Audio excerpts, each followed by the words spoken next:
met this guy, Larry. I was a counselor at camp, and I hated camp. I hated it. I'm not a counselor. Those kids are crazy. So I didn't really feel my days off were spent with a junior counselor at his house in Brentwood, and we just got to be really good friends. And he lived in this. His parents owned a farm up in Brentwood, New Hampshire, which was close to the camp, and would spend our time there. And then after I escaped from camp, it continued on and on. And he lived in Boston, actually. He was from Mount Vernon Street. We spent years and years together, like wicked good friends, like all of us, all of my musical friends. He wanted to learn to play. He eventually started playing bass, and I taught him. I helped teach him. Christmases together, just like summer, they had a swimming pool, a barn, tennis. You know, it was a great way to grow up. So years and years and years we spent together, and I was out in Montana a couple years ago, and Mary and I were about to celebrate our 25th wedding anniversary, and we were looking for people from our past to invite. And he was at our wedding, and we had rented a house up in Maine on the beach, and Mary's job was like finding all these people, and I was driving with Tyler up to Alaska. So out in Montana, we get a phone call from Mary, and she goes, I have like bad news. I'm like, what? And she said, Larry's dead. And I said, when? Yeah. And she said, 3 years ago. So lesson there is like stay in touch with your friends, number one. And I had no clue, and it wicked hit me hard. So his brother just said, we lost Larry 3 years ago, and that was it.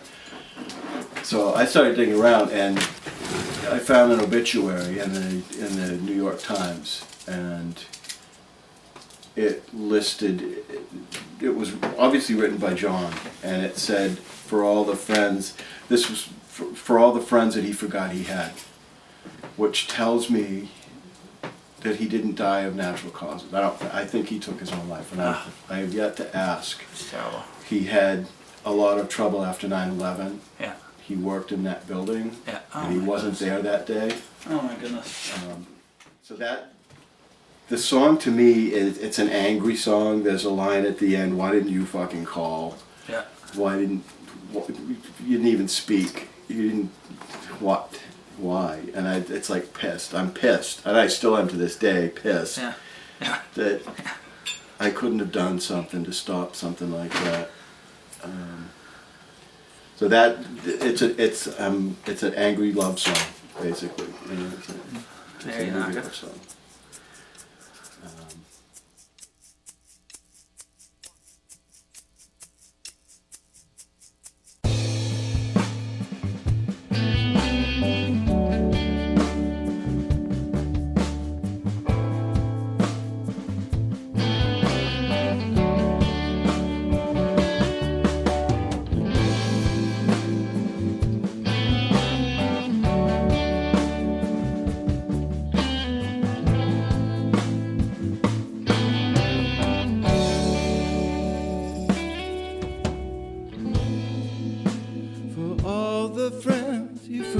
You had. There's no monster beneath your bed. You found it in yourself. I stepped outside my winter's dreams. Steam rising from still water. You kept a lot from me.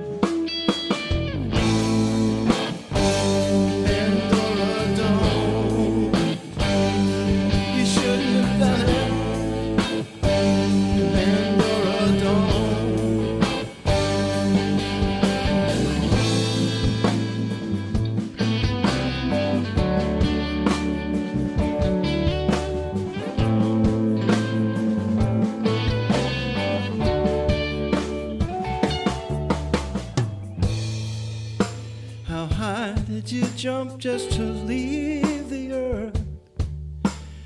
How far did you fall? How far must you fall? How deep a cut just to disappear. Domestique,